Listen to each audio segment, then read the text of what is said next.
تو بھوکے رہ جاتے تھے، اور اگر نبی کریم علیہ السلام ان کے ساتھ کھانے میں شامل ہو جاتے تو ہر بچہ پیٹ بھر کے اٹھتا۔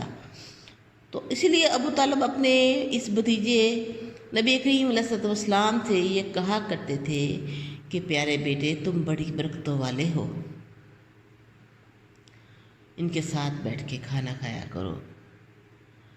ظاہری حالات میں ہم دیکھیں تو چھوٹے بچے اتنا زیادہ پاکیزہ ماحول اختیار نہیں کرتے، لباس بھی گندہ ہوتا ہے، بال بھی بکھرے ہوتے ہیں، لیکن قربان جائیے نبی کریم علیہ السلام کی ذات اقدس پر بچپن میں ہی آپ صاف ستھرا لباس سے بتن کرتے تھے اور بالوں کو تیل لگا کر نہایت سلیقے اور مہذب انداز میں کنگھا بھی کرتے تھے۔ حضرت فاطمہ بنت اسد رضی اللہ عنہا نے بچپن، لڑکپن اور جوانی میں، یعنی کہ اپنی زندگی کے تینوں ادوار میں نبی کریم علیہ السلام کی خدمت میں کوئی کسر اٹھا نہ رکھی۔ حضرت ابو طالب تو تھے، ان کی خدمت کرتے تھے، آپ سے محبت بھی کرتے تھے، لیکن ان کی بیوی حضرت فاطمہ بنت اسد جو حضرت علی کرم اللہ وجہہ کی والدہ بھی تھیں، انہوں نے بھی کوئی کسر نہیں اٹھا رکھی تھی۔ آپ صلی اللہ علیہ وآلہ وسلم جب ابو طالب کے ہمراہ ایک تجارتی سفر میں سرزمین شام کی طرف گئے تو کئی واقعات دیکھنے آئے جو کہ حیرت انگیز تھے، اور جن کا تذکرہ آپ نے اپنی اہلیہ فاطمہ بنت اسد سے کیا تو وہ بہت متاثر ہوئیں۔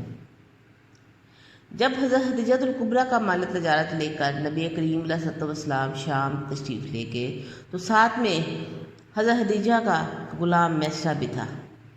اس نے واپس آ کر آپ کے حسن و اخلاق، آپ کی ایمانداری اور آپ کے اوپر بدلیوں کا سایہ فگن ہونا، راحت کی پیش گوئیاں، یہ ساری باتیں، یہ ساری داستان جب حضرت خدیجہ الکبریٰ کے سامنے بیان کی تو وہ بہت زیادہ متاثر ہوئیں، یہاں تک کہ یہ تاثرات دن بدن بڑھتے ہی گئے اور خیالات پہ حاوی ہونے لگے کہ حضرت خدیجہ نے شادی کی پیشکش کر دی۔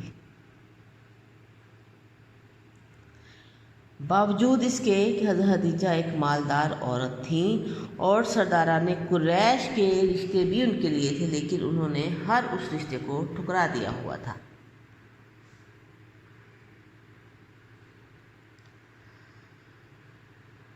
جب رسول کریم علیہ السلام نے قریش مکہ کے سامنے اسلام کی دعوت پیش کی اور ایک اللہ کی پرستش کا حکم دیا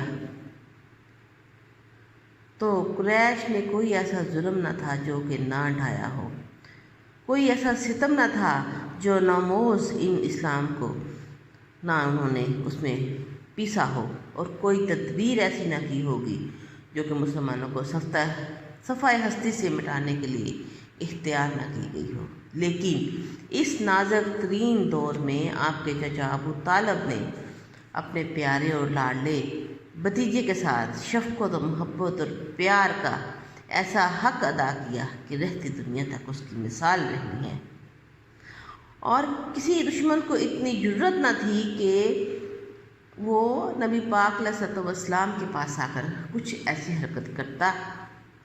حضرت فاطمہ بنت اسد رضی اللہ عنہا نے ان مشکل حالات میں اپنے شوہر کی معاونت کی اور ان کے ساتھ ہی ایسا مشفقانہ سلوک کیا جیسے کہ ماں اپنے بیٹے سے کرتی ہے۔ اسی وجہ سے نبی کریم علیہ السلام ان کا حد درجہ احترام فرماتے تھے۔ جب رسول اقدس صلی اللہ علیہ وآلہ وسلم نے فرزندان اسلام کو مکہ کی ناانصافیوں پہ، ظلم و ستم پہ، اسلام کے فرزندوں کو یہ حکم دیا کہ آپ ہجرت کر جائیں حبشہ کی طرف، تو ان مہاجرین کے قافلے کے جو امیر تھے حضرت جعفر طیار بن ابی طالب کو مقرر کیا گیا، اور حضرت فاطمہ بنت اسد نے اپنے پیارے بیٹے حضرت جعفر اور ان کی اہلیہ کو رخصت کیا، تو اس وقت وہ منظر دیدنی تھا، کیونکہ آپ کا یہ بیٹا نبی کریم علیہ السلام کا ہم شکل تھا اور بلاغت ذہین تھا، فصاحت و بلاغت تو انہیں ورثے میں ملی تھی، انداز گفتگو بادشاہوں جیسا تھا۔ جب کسی سے ہم کلام ہوتے تو مخاطب ان کے اس انداز کو دیکھ کر حیران رہ جاتا۔ یہی وجہ ہے کہ جب حبشہ کے حکمران نجاشی کے دربار میں حضرت جعفر طیار رضی اللہ عنہ نے فصیحانہ انداز میں ترجمانی کے فرائض سر انجام دیے تو نجاشی بادشاہ متاثر ہوئے بغیر نہ رہ سکا۔ قریش مکہ نے ظلموں کی انتہا کرتے ہوئے بنو ہاشم کو محصور کر کے رکھ دیا اور مکمل طور پہ بائیکاٹ کر دیا، اور یہ عرصہ 3 سال تک محیط تھا۔ مسلمان اقتصادی لحاظ سے بہت مشکلوں سے گزر رہے تھے۔ بچے بھوک سے بلبلاتے تھے اور بڑوں سے ان کی بے بسی بھی نہ دیکھی جاتی تھی۔ درختوں کے پتے گھاس کھا کر رکیلے چمڑے کو چوس کر پیٹ کی آگ کو ٹھنڈا کیا جاتا تھا۔ یہ دور حضرت فاطمہ بنت اسد رضی اللہ عنہا نے انتہائی صبر و تحمل سے گزارا۔ بعثت کے 10ویں سال شب ابی طالب کی سخت ترین قید سے رہائی مل گئی، تو اس سال رسول اقدس صلی اللہ علیہ وآلہ وسلم کی زوجائے پیاری رفیقہ حیات حضرت خدیجہ الکبریٰ اللہ کو پیاری ہو گئی۔ آپ ان کی جدائی کو بہت زیادہ محسوس کرتے اور غمزدہ رہنے لگے۔ تھوڑے ہی عرصے کے بعد آپ کے پیارے چچا ابو طالب بھی داغ مفارقت دے گئے، اور آپ اور زیادہ جدائی کو محسوس کرنے لگے اور غم کو محسوس کرنے لگے، اور اس سال کو عام الحزن یعنی غم کا سال قرار دیا گیا۔ ان دونوں شخصیات کے دنیا سے چلے جانے کے بعد قریش مسلمانوں پر اور بھی زیادہ سختیاں کرنے لگے، اور جب ظلم و ستم کی انتہا ہو گئی تو اللہ تعالیٰ نے اپنے پیارے نبی حضرت محمد صلی اللہ علیہ وآلہ وسلم کو مدینہ منورہ ہجرت کر کے چلے جانے کا حکم صادر فرما دیا۔ مدینہ منورہ کی طرف ہجرت اختیار کرنے والوں میں حضرت فاطمہ بنت اسد رضی اللہ عنہا بھی تھی۔ جب رسول اللہ صلی اللہ علیہ وآلہ وسلم نے اپنی لاڈلی بیٹی کا نکاح حضرت علی رضی اللہ عنہ سے کیا تو ایک گھر میں 2 فاطمہ جمع ہو گئی، یعنی کہ خوش دامن بھی فاطمہ اور بہو بھی فاطمہ۔ حضرت علی رضی اللہ عنہ بیان کرتے ہیں کہ ایک روز رسول اکرم صلی اللہ علیہ وآلہ وسلم نے مجھے ایک نفیس، عمدہ اور قیمتی بڑے سائز کی چادر عنایت کی اور ارشاد فرمایا، یہ فواتم میں برابر برابر تقسیم کر دو۔ تو فواتم کیا ہوا؟ فواتم فاطمہ کی جمع ہے، اور اس وقت آپ کے گھرانے میں 4 خواتین فاطمہ کے نام کی تھی۔ دیکھیے فاطمہ نام کس قدر پیارا ہے، اور جو 4 خواتین تھیں ان کے نام یہ ہیں: فاطمہ بنت اسد جو حضرت علی کی والدہ تھی، فاطمہ بنت محمد نبی پاک علیہ السلام کی پیاری شہزادی، فاطمہ بنت حمزہ حضرت حمزہ کی بیٹی فاطمہ، فاطمہ بنت شیبہ یہ حضرت علی کے بھائی عقیل بن ابی طالب کی بیوی تھی۔ حضرت علی فرماتے ہیں کہ میں نے تعمیل ارشاد کرتے ہوئے چادر کے 4 حصے کیے اور 4 حصے ان فواتم میں تقسیم کر دیے اور ہر فاطمہ کو ایک حصہ دے دیا۔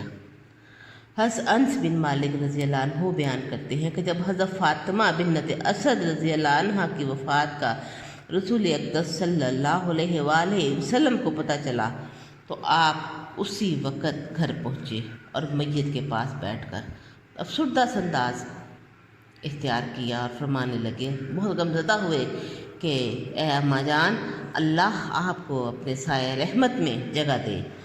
میری والدہ کے بعد کتنی مرتبہ آپ خود بھوکی رہیں، لیکن مجھے خوب کھانے کو دیا، پہننے کو لباس دیا، کھانے کے لیے عمدہ چیزیں مہیا کی اور خود ان سے اپنے ہاتھ روک کے رکھا۔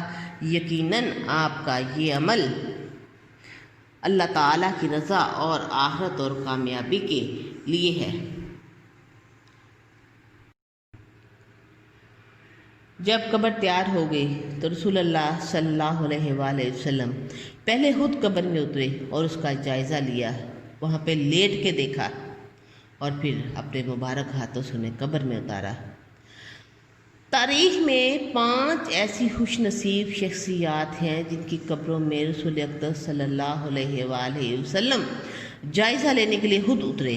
ان کے نام مبارک یہ ہیں: حضرت خدیجہ الکبریٰ رضی اللہ عنہا، حضرت عبداللہ مزنی رضی اللہ عنہ، نمبر 3 حضرت ام رومان رضی اللہ عنہ جو آپ صلی اللہ علیہ وسلم کی خوش دامن، اور حضرت عائشہ صدیقہ رضی اللہ عنہ کی والدہ ماجدہ بھی تھی، حضرت ابوبکر صدیق کی زوجہ محترمہ بھی تھی۔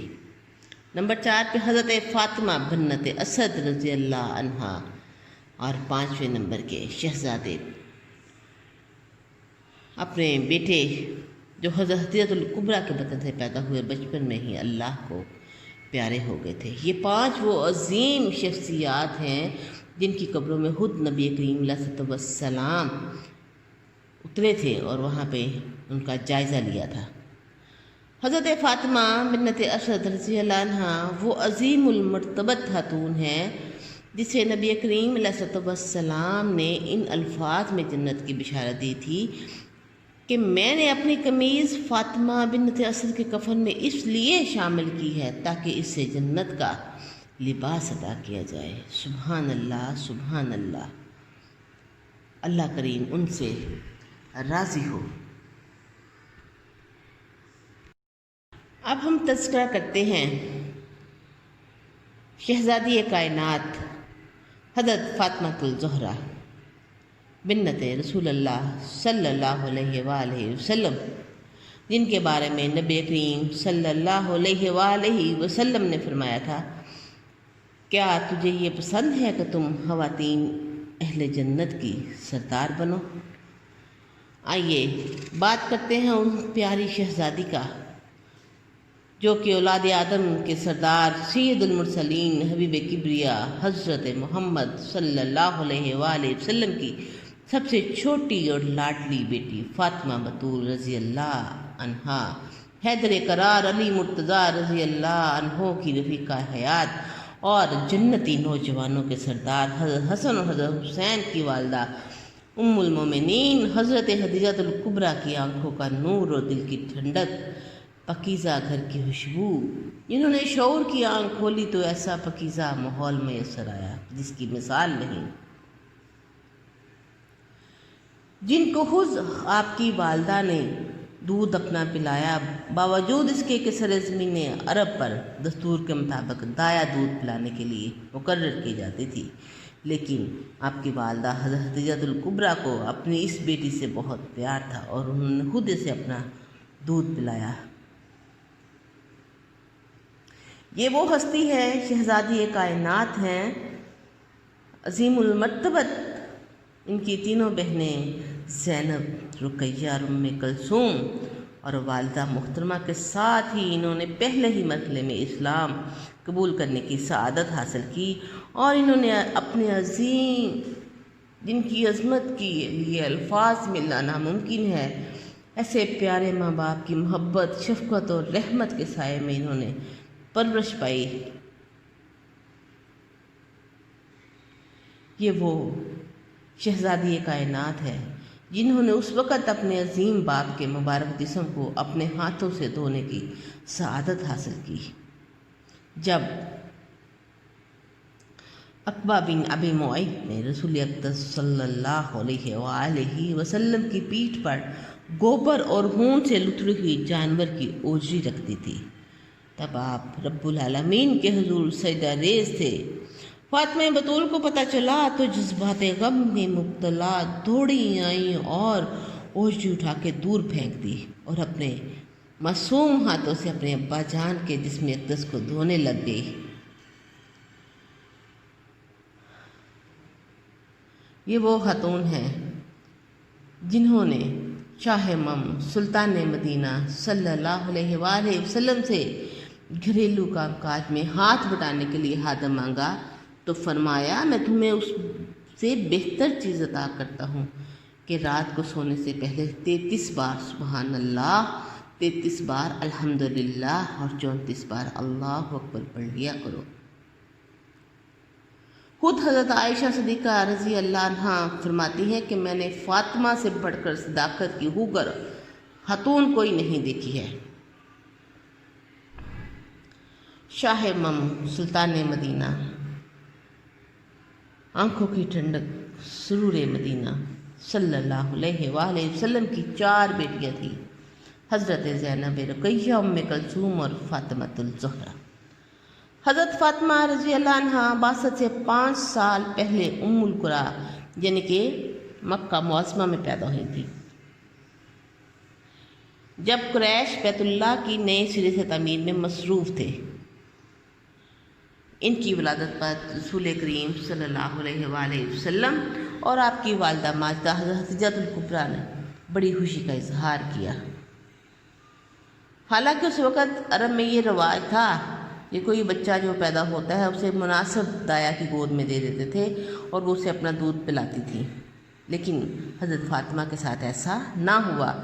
آپ کی والدہ بے پناہ محبت کرتی تھی اور اسی محبت کی وجہ سے انہیں کسی بھی دایا کا سپرد نہ کیا، بلکہ اپنی گود میں لے کر خود اپنا دودھ پلایا اور اس کی پرورش کی۔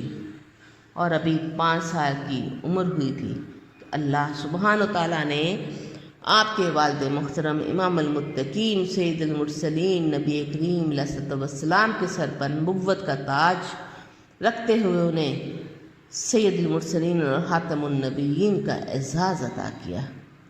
یعنی کہ جب حضرت فاطمہ 5 سال کی تھی تو تب نبی کریم علیہ الصلوۃ والسلام کو نبوت عطا کی گئی، اور جب مقام نبوت پر سرفراز ہوئے اور ہر گھر میں پہلے سے ہی آپ کی صداقت و امانت کا چرچا تھا اور ہر کوئی آپ کے ساتھ عزت و احترام سے پیش آتا تھا، اہم ترین فیصلے آپ سے کرائے جاتے، امانتیں آپ کے پاس رکھی جاتی، تجارت کے میدان میں آپ کی سچائی کی مثالیں بیان کی جاتی، اور ایسے کامیاب تجارتی میدان حاصل کیے کہ بڑے بڑے تاجر بھی ورطہ حیرت میں ڈال دیے۔ اور جب مکہ معظمہ کے ایک مالدار خاتون خدیجہ الکبریٰ سے رشتہ ازواج میں منسلک ہوئے تو ہر کوئی گشتے بداں رہ گیا۔ لیکن جیسے ہی نبوت کا اعلان کیا تو مکہ معظمہ میں ایک ہنگامہ برپا ہو گیا، ہر طرف سے اعتراضات کی بوچھاڑ ہونے لگی اور کہنے لگے کہ نبوت سے دستبردار ہو جاؤ، آپ کے راستے میں کانٹے بھی بچھائے گئے، نماز کی حالت میں کوڑا کرکٹ بھی پھینکا گیا، قتل کے منصوبے بھی بنائے گئے اور اقتصادی بائیکاٹ بھی کیا گیا۔ لیکن ان تمام جو مصائب کی گھڑیاں تھیں فاطمۃ الزہرا کے بچپن کے دن تھے، باوجود اس کے انہوں نے حیرت انگیز انداز میں صبر و تحمل کا مظاہرہ کیا۔ رسول اقدس صلی اللہ علیہ وآلہ وسلم کے دفاع میں انتہائی جرأت کا مظاہرہ کیا، اور ابو جہل کے بیٹے عتبہ اور شیبہ جیسے سرداران قریش کے بالمقابل آ کر اپنے ابا جان کے لیے ڈھال بن جاتی تھی۔ ایک روز رسول اکرم صلی اللہ علیہ وسلم حرم مکہ میں تشریف فرما تھے کہ آپ کے ہمراہ چند صحابہ کرام بھی تھے۔ آپ نے نماز پڑھنا شروع کر دی، صحابہ کرام بھی وہاں بیٹھ گئے تو کسی کافر نے گوبر اور خون آلود اوجری لا کر نبی کریم علیہ الصلوۃ والسلام کی پیٹھ پر رکھ دی، اور یہ کارنامہ اکسانا ابو جہل نے اپنے ساتھیوں سے کہا تھا کہ آج یہ اوجری لا کر کون محمد کی پیٹھ پر رکھے گا؟ تو کمینہ صفت عقبہ بن ابی معیط شیطانی انداز میں کندھے مٹکاتے ہوئے کہنے لگا کہ میں یہ آج کام سر انجام دوں گا۔ تو جب آپ صلی اللہ علیہ وسلم سجدے کی حالت میں تھے تو اس نے یہ کام کر دیا، جسے دیکھ کر ابو جہل اور اس کے ساتھی کھلکھلا کے ہنسنے لگے۔ لیکن جب پیاری شہزادی فاطمۃ الزہرا کو اس واقعے کا علم ہوا تو دوڑتی ہوئی آئیں اور اوجری اٹھا کر دور پھینکی اور اپنے پیارے معصوم ہاتھوں سے اپنے ابا جان کے بدن اقدس کو صاف کیا، اور جوش اور محبت احترام میں ان شیطانوں کو خوب سنائی۔ اور جب نبی کریم علیہ السلام نماز سے فارغ ہوئے تو اللہ تعالیٰ کے حضور یہ التجا کرتے ہیں، الہی ابو جہل بن ہشام، شیبہ بن ربیعہ، عقبہ بن ابی معیط ربو اور امیہ بن خلف کو اپنے شکنجے میں جکڑ لے۔ اور یہ سارے شیطان غزوہ بدر میں موت کی گھاٹ اتار دیے گئے تھے، لیکن عقبہ بن ابی معیط کو قیدی بنا کر جب شاہ سلطان مدینہ کی خدمت میں پیش کیا گیا تو آپ نے اسے قتل کرنے کا حکم صادر فرمایا۔ تو اس نے کانپتے ہوئے لہجے میں کہا، میرے بچوں کا کیا انجام ہوگا؟ فرمایا، جہنم۔ پوچھا، کیا مجھے قریشی ہونے کے باوجود قتل کر دیا جائے گا؟ نبی کریم صلی اللہ علیہ وسلم نے فرمایا، ہاں۔ پھر آپ نے صحابہ اکرام کی طرف نگاہ اٹھاتے ہوئے ارشاد فرمایا، کیا تمہیں معلوم ہے کہ اس ناہنجار کا جرم کیا ہے؟ اس نے ایک مرتبہ میری گردن پر پاؤں رکھ کر پورے زور سے دبایا جبکہ میں حالت سجدہ میں تھا۔ مجھے محسوس ہوا کہ میری آنکھیں ابھی باہر آ جائیں گی۔ اور دوسری مرتبہ بھی اس بدبخت نے میری کمر پر خون اور گوبر سے لتھڑی ہوئی اونٹ کی اوجی رکھ دی، جسے میری بیٹی فاطمہ نے آ کر اٹھایا اور میرے جسم کو پانی سے صاف کیا۔ اسی طرح ایک اور واقعہ حضرت فاطمہ الزہرا رضی اللہ عنہا سے ہے کہ ایک روز ابو جہل حرم میں بیٹھا اپنے ساتھیوں سے مشورہ کر رہا تھا کہ نبوت کا دعویٰ کرنے اور ایک اللہ کو معبود برحق ثابت کرنے اور ہمارے خداؤں کو بے اختیار قرار دینے کے جرم میں حضرت محمد صلی اللہ علیہ وسلم پر مشترکہ طور پر حملہ کر کے ان کا کام تمام کر دیتے ہیں۔ جب حضرت فاطمہ الزہرا کو ان کے اس منصوبے کا علم ہوا تو روتی ہوئی آنسو بہاتی ہوئی ذات اقدس کی خدمت میں حاضر ہوئی۔ فرمایا کہ ابا جان، ابو جہل اور اس کے ساتھی آپ کو قتل کرنے کا منصوبہ بنا رہے ہیں، اور انہوں نے اپنے بتوں منات، لات، عزا اور نائلہ کی قسمیں کھائی ہیں کہ جب بھی آپ باہر نکلیں تو آپ پر حملہ کر دیا جائے گا۔ اپنے معصومانہ جذبات کا اظہار کرتی ہیں اور فرماتی ہیں کہ ابا جان اب کیا ہوگا، خوف سے کانپ رہی ہیں۔ تو رسول کریم علیہ الصلوۃ والسلام نے اپنی بیٹی کو دلاسا دیتے ہوئے کہا، بیٹا گھبراؤ نہیں، اللہ تیرے باپ کا محافظ ہے۔ اور اس کے بعد آپ وضو کر کے گھر سے نکلے، حرم میں تشریف بھی لے گئے۔ ابو جہل اس کے ساتھیوں کے پاس سے گزرے، انہوں نے سر اٹھائے اوپر دیکھا، پھر اپنے سروں کو نیچے کر لیا۔ تمہارے چہرے خاک آلود ہوں، یہ کہتے ہوئے آپ نے مٹی کی مٹھی پکڑ کر ان کی طرف اچھال دی اور تسلی سے نماز ادا کی، اور کسی کو یہ جرأت نہ ہوئی کہ اپنی جگہ سے اٹھے۔ خوف سے ان کی زبانیں بند ہو گئی تھیں۔ اسی طرح ایک دن حضرت فاطمہ الزہرا رضی اللہ عنہا کا بیٹا ابو جہل بن ہشام کے پاس سے گزر ہوا۔ جب حضرت فاطمہ ان کے پاس سے گزری تو اس خبیث انسان نے ایک زوردار تمانچہ رسید کیا۔ تو حضرت فاطمہ قریش کے سردار ابو سفیان کے پاس گئیں اور ابو جہل کے اس ناروا سلوک کی شکایت کی تو وہ غصے میں اٹھا اور حضرت فاطمہ الزہرا کو اپنے ہمراہ لیا اور ابو جہل کے پاس آیا اور فاطمہ سے کہا، بیٹا تم بھی اس بدبخت کو اسی طرح تماچا رسید کو جیسے اس نے تمہارے منہ پہ تماچا مارا تھا۔ حضرت فاطمہ نے ایک زناٹے دار تھپڑ اس کے منہ پہ مارا اور پھر یہ واقعہ رسول اللہ صلی اللہ علیہ وآلہ وسلم کو سنایا۔ یہ بات سن کر سید المرسلین ابو سفیان کے رویے سے بہت خوش ہوئے اور اس کے لیے ہدایت کی دعا کی، اسی دعا کا نتیجہ تھا کہ اللہ تعالیٰ نے انہیں فتح مکہ میں دین اسلام قبول کرنے کی سعادت عطا کر دی۔ رسول کریم علیہ الصلوۃ والسلام کو نبوت کا دعویٰ کیے ہوئے 7 سال کا عرصہ بیت چکا تھا۔ قریش مکہ نے اس پیغام کو دبانے کے لیے ایڑی چوٹی کا زور لگایا۔ اسلام کے بیٹوں کو ہر طرح کے ظلم و ستم کا نشانہ بنایا، تپتی ہوئی صحرا میں لٹایا، ریت پر برہنہ بدن گھسیٹا، لوہے کی گرم سلاحوں سے جسم بھی جلائے، لیکن جس نے اسلام کا دامن پکڑ لیا تھا وہ چھوڑ نہ سکا، بلکہ دن بدن اس میں اضافہ ہی ہوتا گیا۔ جب حمزہ بن عبد المطلب اور عمر بن خطاب نے اسلام قبول کرنے کا اعلان کیا تو مکہ معظمہ میں ایک ہنگامہ برپا ہو گیا۔ ہر طرف سے سرداران قریش پر دباؤ ڈالا گیا کہ کچھ کرو، نہیں تو تمہارا رعب و دبدبہ خاک میں مل جائے گا۔ ان تمام صورتحال کو مد نظر رکھتے ہوئے ابو جہل نے مکہ کے رؤسا جو تھے، امیر کبیر جو تھے، وہاں کے سردار، ان کو اکٹھا کیا اور پوچھا کہ ہمارے آباء و اجداد کے دین کے خلاف اٹھنے والی اس نئی تحریک کا سدباب کس طرح کیا جائے۔ اسی مجلس میں فاجر و فاسق، شر پسند اور شیطان کا دست راس نضر بن حارث بھی تھا، جو کہ بہت چلاک اور شاطر تھا۔ اس نے کہا، محمد صلی اللہ علیہ وآلہ وسلم ان کے جانساروں کا اور ان کی اخلاقی اور اقتصادی مدد کرنے والے بنو ہاشم اور بنو عبد المطلب کا سوشل بائیکاٹ کر دیا جائے۔ اس بات کے نتیجے میں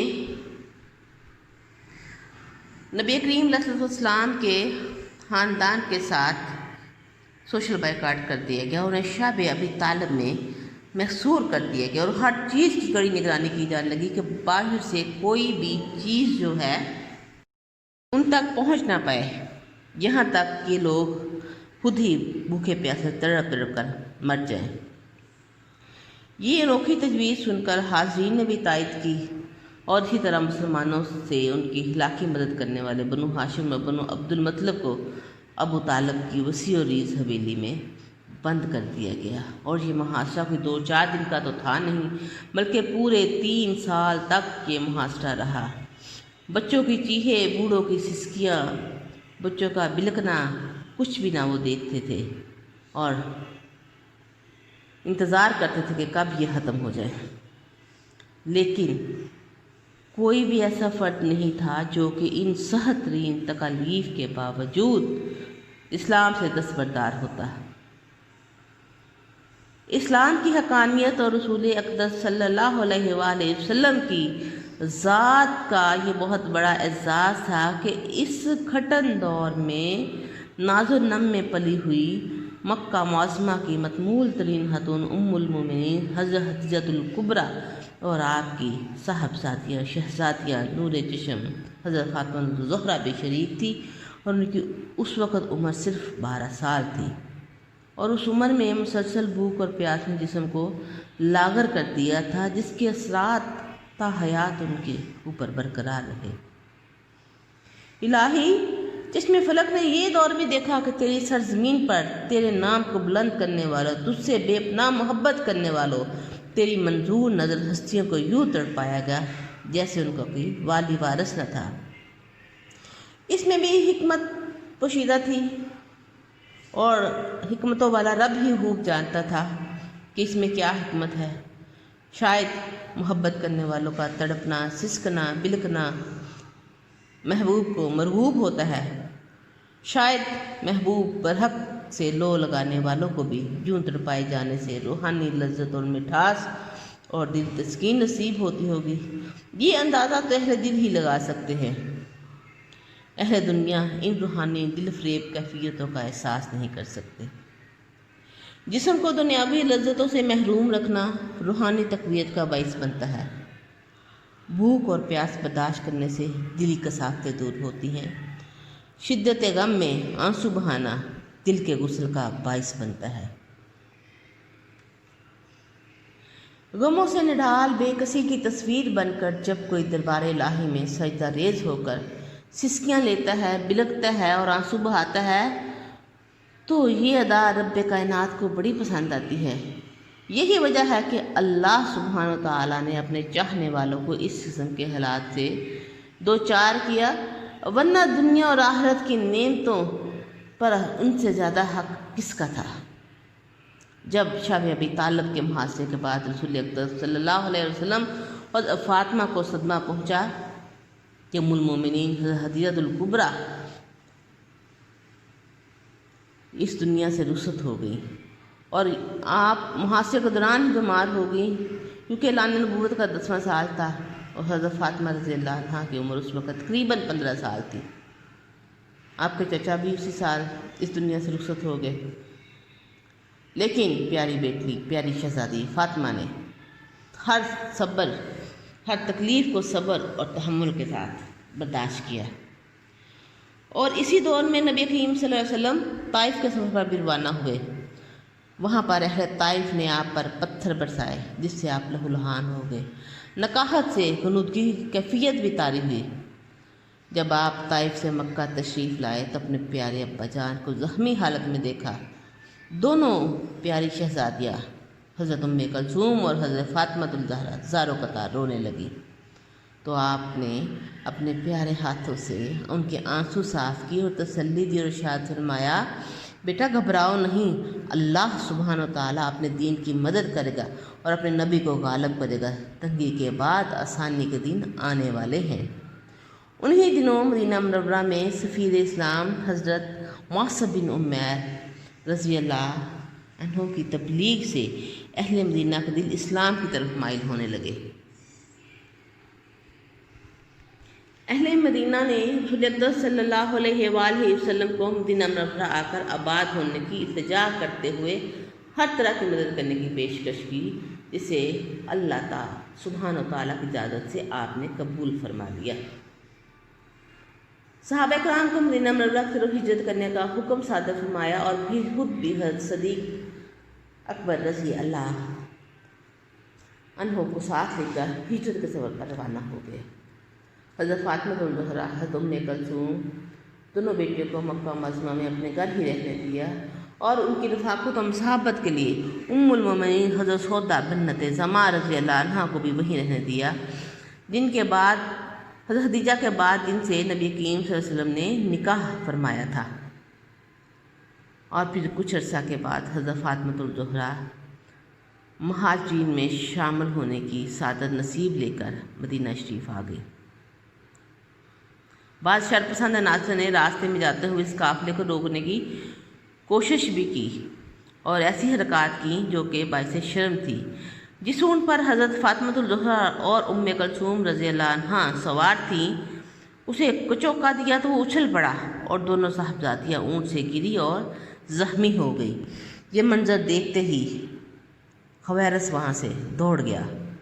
اس حبیث نے نبی کریم علیہ الصلوۃ والسلام کو بھی بہت اذیتیں پہنچائی تھی، اور فتح مکہ کے دن یہ وہاں جان بچانے کے لیے مکہ چھوڑ کر چلا گیا، لیکن حیدر کرار حضرت علی مرتضیٰ رضی اللہ عنہ نے اس کا تعاقب کر کے پکڑا اور اسے موت کی گھاٹ اتار دیا، کیونکہ شاہ امم سلطان مدینہ آنکھوں کی ٹھنڈک نبی کریم علیہ الصلوۃ والسلام نے جن 6 کافروں کو قتل کرنے کا حکم دیا تھا، ان میں سے یہ ایک بخت انسان بھی تھا۔ ایمانی اور روحانی قوتوں کی بنا پر اللہ کریم نے اس قافلے کے سفر کو جاری و ساری رکھا، اور بفضل خدا یہ خواتین مدینہ المنورہ میں پہنچ گئی۔ خود نبی کریم علیہ الصلوۃ والسلام نے ان کا استقبال کیا اور انہیں سلامت دیکھ کر بہت خوش ہوئے۔ 2 ہجری کو غزوہ بدر وقوع پذیر ہوا، جس میں حیدر کرار علی مرتضیٰ رضی اللہ عنہ نے انتہائی بہادری، جرأت و شجاعت کے ساتھ جنگی مہارت کے جوہر دکھلائے۔ اللہ سبحانہ تعالیٰ نے اسلامی لشکر کو فتح عطا فرمائی اور ابو جہل اور دیگر بہت سے قریشی سردار موت کی گھاٹ اتار دیے گئے۔ جب حضرت فاطمہ الزہرا رضی اللہ عنہ کی عمر 18 برس ہوئی تو ان کی شادی کے لیے سوچ بچار ہونے لگی۔ بعض مشہور و معروف شخصیات کی جانب سے پیغام آئے، لیکن آپ صلی اللہ علیہ وآلہ وسلم نے فرمایا کہ میں اللہ سبحانہ تعالیٰ کے فیصلے کا منتظر ہوں۔ پھر ایک روز ایسا ہوا کہ حضرت علی رضی اللہ عنہ نگاہیں جھکائے، شرمیلا انداز اپنائے آپ کی بارگاہ اقدس میں حاضر ہوئے۔ رسول اقدس علیہ الصلوۃ والسلام کی ذات مبارک کے رعب اور دبدبے کی وجہ سے بات کرنے کی ہمت نہیں ہو پا رہی تھی۔ آپ نے پوچھا کہ آج کیسے آنا ہوا، لیکن شرم و حیا کی وجہ سے نگاہیں نیچی اور زبان پر تالے لگے ہوئے تھے، لب سلے ہوئے تھے۔ آپ صلی اللہ علیہ وسلم یہ انداز دیکھ کر سمجھ گئے کہ پوچھا کیا فاطمہ سے نکاح کا ارادہ ہے؟ تو نہایت آہستہ آواز میں کہا جی ہاں۔ آپ صلی اللہ علیہ وسلم نے ارشاد فرمایا مجھے بیٹی سے مشورہ کر لینے دو۔ رسول اقدس صلی اللہ علیہ وسلم نے اپنی لاڈلی بیٹی سے دریافت کیا تو یہ بات سن کر حضرت فاطمہ نے نگاہیں جھکا لی اور آنکھ میں آنسو آ گئے۔ آپ صلی اللہ علیہ وسلم نے ارشاد فرمایا بیٹی میں نے ایک عالم فاضل حلیم الطبع اور سلیم الفطرت نوجوان سے اللہ تعالیٰ کے حکم کی روشنی میں تیری شادی کرنے کا ارادہ کیا ہے۔ تو لاڈلی بیٹی نے اپنا سر جھکائے رکھا اور رضامندی کا یہ انداز دیکھ کر نبی پاک صلی اللہ علیہ وسلم بہت خوش ہوئے۔ پھر آپ نے حضرت علی سے پوچھا کہ تمہارے پاس مہر ادا کرنے کے لیے کچھ ہے؟ تو رسول اللہ صلی اللہ علیہ وسلم ان سے پوچھنے لگے کہ کیا چیز ہے جس سے تم مہر ادا کر سکو؟ تو انہوں نے عرض کی کہ اے نبی کریم صلی اللہ علیہ وسلم، میری زندگی کا لمحہ لمحہ آپ کی نگرانی میں گزرا ہے، آپ حقیقت جانتے ہیں کہ میرے پاس تو کچھ بھی نہیں۔ تو نبی کریم علیہ السلام فرمانے لگے تمہارے پاس حتمی ڈھال تھی، وہ کہاں ہے؟ حتمی ڈھال کہ وہ کہاں ہے؟ تو فرمانے لگے کہ وہ تو میرے پاس ہے۔ نبی کریم صلی اللہ علیہ وآلہ وسلم نے فرمایا وہ ڈھال فاطمہ کا مہر ہوگی۔ حضرت علی مرتضیٰ نے ڈھال دے کر اپنے غلام کو بازار بھیجا اور اس ڈھال کو 400 درہم میں فروخت کیا گیا، اور یہ 400 درہم نبی کریم صلی اللہ علیہ وسلم نے لے لیے اور پھر ارشاد فرمایا اس رقم میں سے استعمال کے لیے خوشبو اور گھریلو ضروریات کی اشیاء خرید لاؤ۔ پھر اپنے خادم خاص حضرت انس بن مالک کو کہا کہ جاؤ ابو بکر، عثمان، طلحہ، زبیر اور دیگر انصار و مہاجرین رضی اللہ عنہ اجمعین کو بلا لاؤ۔ اور جب یہ جہانسار صحابہ اکرام تشریف لائے تو رسول اقدس صلی اللہ علیہ وسلم نے حضرت علی سے کہا اپنے نکاح کا خطبہ خود پڑھو، اور اس طرح حضرت علی نے شرماتے ہوئے باادب انداز میں آپ کے حکم کی تکمیل کی اور اپنے نکاح کا خطبہ خود ادا کیا، جس کا ترجمہ کچھ یوں ہے: الحمدللہ شکراً، یعنی کہ سب تعریفیں اللہ کے لیے ہیں اور اس کی نعمتوں اور احسانات کا شکر بجا لاتے ہوئے، اور میں گواہی دیتا ہوں کہ اللہ کے سوا کوئی معبود حقیقی نہیں، ایسی گواہی جو اس تک پہنچتی ہے اور اس کی رضا کا باعث بنتی ہے۔ یہ حضرت محمد رسول اللہ صلی اللہ علیہ وسلم نے اپنی بیٹی فاطمہ رضی اللہ عنہ کی شادی میرے ساتھ کی ہے اور مہر 400 درہم مقرر کیا ہے۔ اب حاضرین، جو آپ صلی اللہ علیہ وسلم ارشاد فرمائیں اسے سنو اور گواہ رہنا۔ پھر نبی کریم صلی اللہ علیہ وسلم نے بھی حمد و ثنا کے بعد خطبہ پڑھا، ایجاب قبول کرایا، مہر کا اعلان کیا، حاضرین کو خبر دی کہ مجھے اس نکاح کے لیے اللہ رب العزت نے حکم دیا ہے، اور دونوں کے لیے برکت کی دعا کی۔ بعد ازاں حاضرین کی خدمت میں کھجوروں کا بھرا ہوا ایک تھال پیش کیا، سب نے کھجوریں کھائیں اور دولہا دلہن کے لیے خیر و برکت کی دعا کی۔ حضرت حمزہ رضی اللہ عنہ نے اپنے بھتیجے حضرت علی المرتضیٰ کی شادی کی خوشی میں ولیمے کا اہتمام کیا اور اس موقع پر اونٹ بھی ذبح کیے گئے۔ اب آپ کو بتاتے ہیں کہ حضرت فاطمہ بطول دختر رسول صلی اللہ علیہ وآلہ وسلم کو نیا گھر بسانے کے لیے گھریلو ضروریات کی جو اشیاء مہیا کی گئی تھی وہ کون سی تھی؟ ان میں ایک چارپائی، چمڑے کا بنا ہوا ایک تکیہ جس میں کھجور کے پتے بھرے ہوئے تھے، نہانے کے لیے ایک برتن، ایک مشکیزہ پیالہ اور آٹا پیسنے کے لیے ایک چکی تھی۔ رہائش کے لیے جو گھر میسر آیا وہ مسجد نبوی سے قدرے دور تھا، جبکہ نبی کریم صلی اللہ علیہ وآلہ وسلم کی یہ دلی تمنا تھی کہ ان کی رہائش کا اہتمام مسجد نبوی کے قریب کیا جائے۔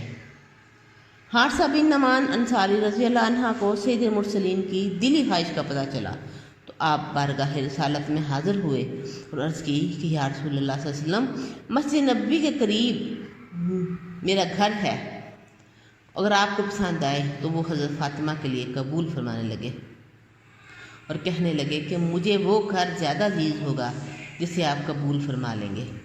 تو رسول اکرم صلی اللہ علیہ وآلہ وسلم نے اپنے اس جانسار صحابی کی پیشکش کو قبول کر لیا اور گھر لے کر اپنی پیاری لاڈلی بیٹی فاطمہ بطول کو دے دیا اور اس کے برکت کے لیے دعا کی۔ حضرت فاطمہ الزہرا نے اپنے شوہر کے ساتھ اس گھر میں رہائش کا اہتمام کیا۔ گھریلو استعمال کے لیے مشکیزے میں پانی لانا، چکی پیسنا، یہ روزانہ کے معمولات میں شامل تھا۔ روز شاہ امم سلطان مدینہ صلی اللہ علیہ وسلم کی خدمت میں وافر مقدار میں مال غنیمت آیا، جس میں قیمتی ساز و سامان کے علاوہ غلام بھی تھے۔ حضرت علی نے گھر آ کر فاطمہ بطول رضی اللہ سے کہا کہ آپ اگر ابا جان کے پاس جائیں اور گھریلو کام کاج میں ہاتھ بٹانے کے لیے ایک غلام کا مطالبہ کریں تو میرے خیال میں بہتر رہے گا، کیونکہ میں دیکھتا ہوں آپ پانی لانے اور چکی چلانے سے بہت زیادہ تھک جاتی ہیں۔ تو حضرت فاطمہ نے اپنے ابا جان کی خدمت میں حاضر ہو کے فرمایا کہ ابا جان، میں آپ کی خدمت میں سلام عرض کرنے کے لیے آئی ہوں۔ آئی تو وہ اپنے لیے خادم طلب کرنے کے لیے تھی، لیکن فرماتی ہیں کہ میرے خادم طلب کرنے کے لیے میرے اندر ہمت نہ ہوئی، اور پھر بغیر کوئی مطالبہ کیے میں واپس آ گئی۔ حضرت علی المرتضیٰ نے پوچھا کہ کیا بنا؟ مجھے تو پوچھتے ہوئے حیا آتی ہے۔ حضرت علی نے کہا کہ چلو دونوں چلتے ہیں۔ پھر دونوں میاں بیوی آپ کی خدمت میں حاضر ہوئے اور شرماتے ہوئے اپنا مسئلہ بیان کیا۔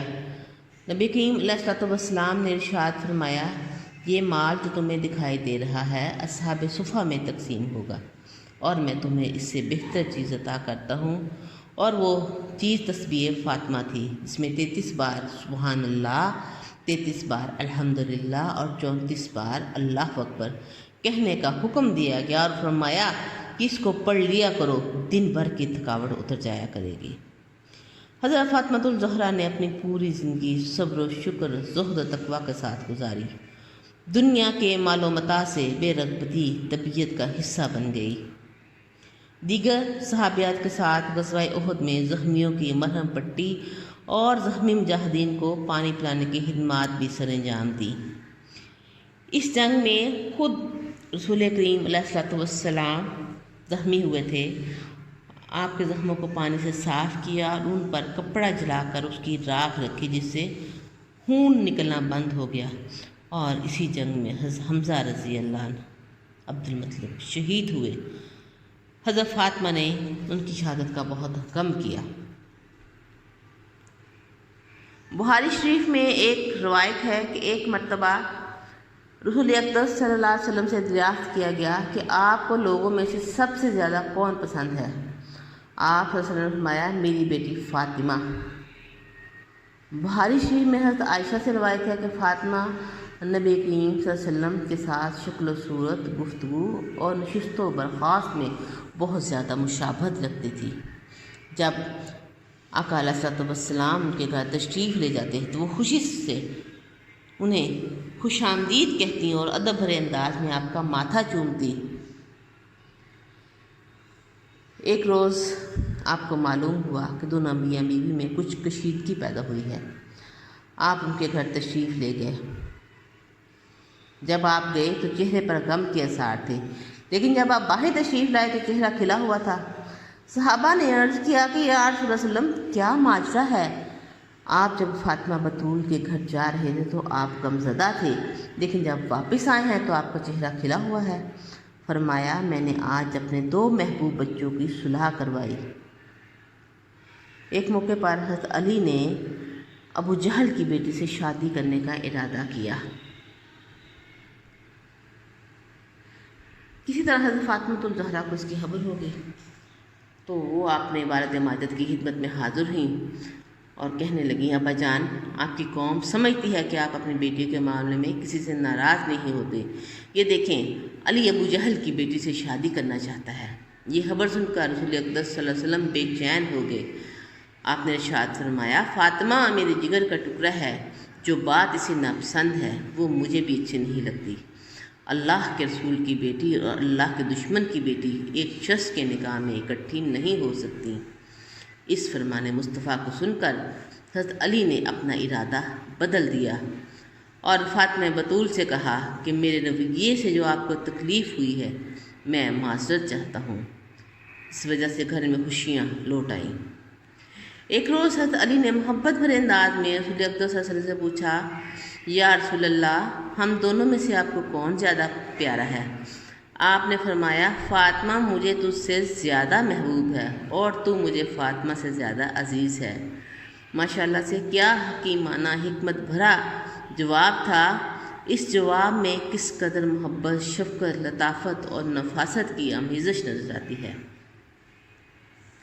حضرت فاطمہ الزہرا کے ہاں پہلے بیٹے کی ولادت شعبان 3 ہجری کو ہوئی۔ رسول کریم صلی اللہ علیہ وآلہ وسلم کو جب اطلاع ملی تو بہت خوش ہوئے اور اس نومولود بیٹے کو دیکھنے کے لیے بیٹے کے گھر تشریف لے گئے۔ اس کا نام آپ نے حسن رکھا اور کان میں اذان دی۔ 7ویں دن عقیقہ کیا، سر کے بال اتروائے، ان بالوں کے وزن کے برابر چاندی کا صدقہ دیا۔ شعبان 4 ہجری کو دوسرا بیٹا پیدا ہوا، یعنی کہ 1 سال کے بعد، اور ان کا نام حسین رکھا۔ ان کے کان میں بھی خود اذان دی۔ 7ویں دن عقیقہ کیا، سر کے بال اتارے۔ تیسرا بیٹا محسن پیدا ہوا، جو کہ بچپن میں اللہ کو پیارا ہو گیا تھا۔ یہ جو 2 نواسے تھے حسن اور حسین، نبی کریم صلی اللہ علیہ وسلم ان کے ساتھ بہت محبت فرماتے تھے اور فرماتے تھے کہ یہ دونوں بچے میرے لیے پھول اور کلیاں ہیں، یہ دونوں نوجوانان جنت کے سردار ہیں۔ حضرت اسامہ بن زید فرماتے ہیں کہ ایک رات میں نے رسول اقدس صلی اللہ علیہ وآلہ وسلم کو دیکھا، آپ چادر میں لپیٹے کوئی چیز اٹھائے جا رہے۔ میں نے عرض کی، یا رسول اللہ یہ کیا ہے؟ آپ نے چادر کا پلو اٹھایا، فرمایا یہ میری بیٹی کے بیٹے حسن اور حسین ہیں، مجھے ان سے بہت پیار ہے اور جو ان سے پیار کرے گا میں بھی اسے پسند کروں گا۔ 5 ہجری کو حضرت فاطمہ الزہرا کے ہاں بیٹی نے جنم لیا، جس کا نام رسول کریم صلی اللہ علیہ وسلم نے زینب رکھا۔ 7 ہجری کو دوسری بیٹی پیدا ہوئی، اس کا نام ام کلثوم رکھا۔ زینب بنت علی کی شادی عبداللہ بن جعفر بن ابی طالب سے ہوئی اور ام کلثوم کی شادی حضرت عمر بن خطاب سے ہوئی اور ان کے ہاں زید اور رقیہ پیدا ہوئے۔ شادی کے بعد حضرت عمر بن خطاب نے مہاجرین انصار سے کہا، مجھے مبارکباد دو۔ سب نے پوچھا، امیر المومنین آپ کو مبارکباد کس بات کی دیں؟ آپ نے فرمایا، علی بن ابی طالب کی بیٹی ام کلثوم سے میری شادی ہوئی ہے اور اس طرح آل رسول سے میرا تعلق قائم ہو گیا ہے، جو میرے لیے بہت بڑا اعزاز ہے۔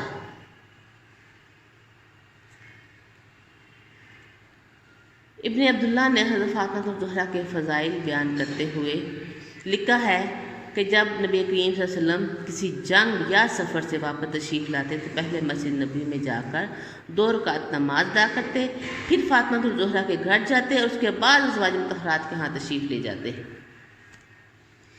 یعنی کہ جب سفر و ہجرت سے واپسی ہوتی تو اللہ کے ہاں شکرانے کا نفل ادا کرتے اور بیٹی کے گھر جاتے اور پھر اپنی ازواج مطہرات کے گھر جاتے۔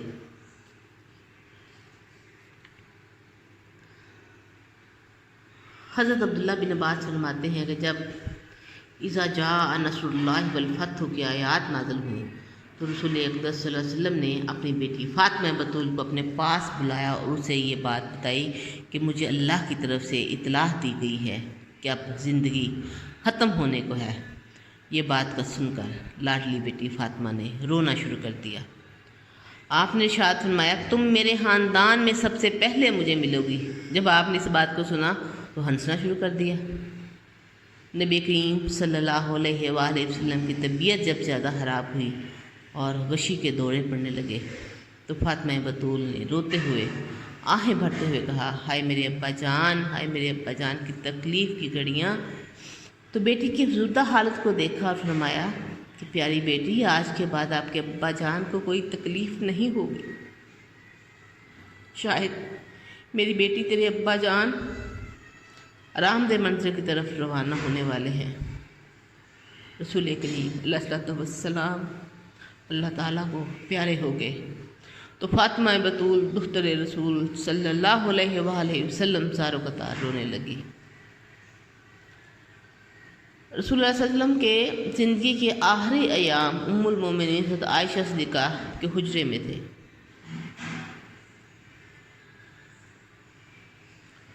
علامہ ابن اسیر اپنی کتاب اسد الغابہ میں لکھتے ہیں کہ رسول اللہ صلی اللہ علیہ وآلہ وسلم کی وفات حسرت یاد کے بعد آپ کی دختر فاطمہ بتول کو پوری زندگی کبھی ہنستے ہوئے نہیں دیکھا گیا